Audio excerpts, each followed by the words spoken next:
Қайырлы күн. Бүгін сіздермен компьютердің құрылысын өтеміз.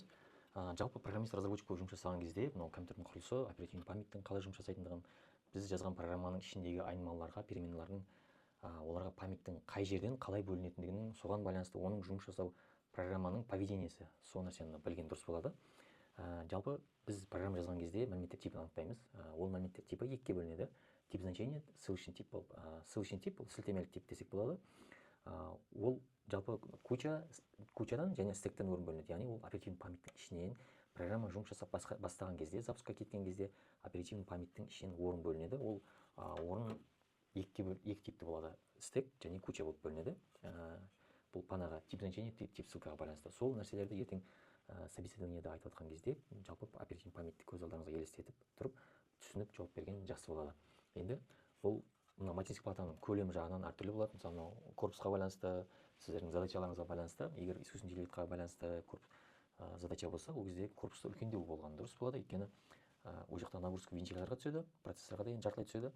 Сонда ол қызған кезде соны суытып отыру үшін ауаның потогы жақсы болу керек. Сол мақсатта корпустың іші кең болу керек, және мынау нелері үстінде жанындағы радиаторлардың бәрі ашық болу керек. Көшіріп тастауға болмайды.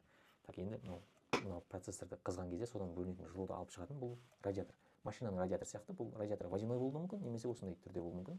Мына жақта айналатын вентилятор болады. Осы мынадан бөлінген жылуды мынаған түседі, ол жылуды мына жақтан поток ауаға алып кетіп отырады. Жалпы осы. Енді жесткий диск, бұл да өте маңызды. Жесткий диск, сіздер мысалға мәліметтер базасымен жұмыс жасаған кезде, ол база жесткий диск ішінде сақталады. Немесе ол SSD болуы мүмкін. SSD мынандай форматта болады, немесе қазіргі шығатын жаңа нұсқасы скоростной мынандай форматта болуы мүмкін. Енді бұл базаны оптимизация жасау үшін, жылдамдығын SQL запростар тез орындалу үшін, ол бүкіл базаны алып келіп памятке салып қоюы мүмкін. Оперативный памятте базаны сақтауға болады. Настройкаларда бар, PostgreSQL-де де ондай настройка бар мысалға.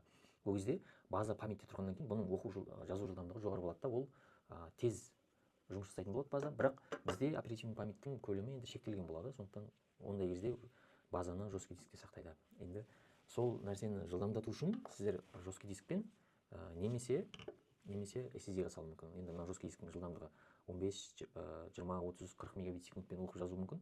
Мына SSD-лер бұлар 300, 400, 500 мегабитқа дейін жазу мүмкін. Бұл енді 10 есе жылдам орта есеппен алған кезде. Мыналары енді 3000, 4000, 5000 мегабит секундпен оқу жазу жылдамдығы бар. Яғни мынаның өзі мынадан 10 есе жоғары, мынадан 100 есе жоғары жылдамдықта жұмыс жасайды. Сондықтан бұл задачаға байланысты. Енді программирование үйреніп жатқан кезде сіздерге мынаның өзі жеткілікті. Бұл енді ең арзандары 14-15 мыңнан басталады бағасы. Сондықтан осыны қойға болады. Енді оперативный память. Ноутбуктағы кішкентай болады, сәйкесінше ноутбуктың несіне байланысты, көлеміне байланысты. Компьютерде үлкендеу болады.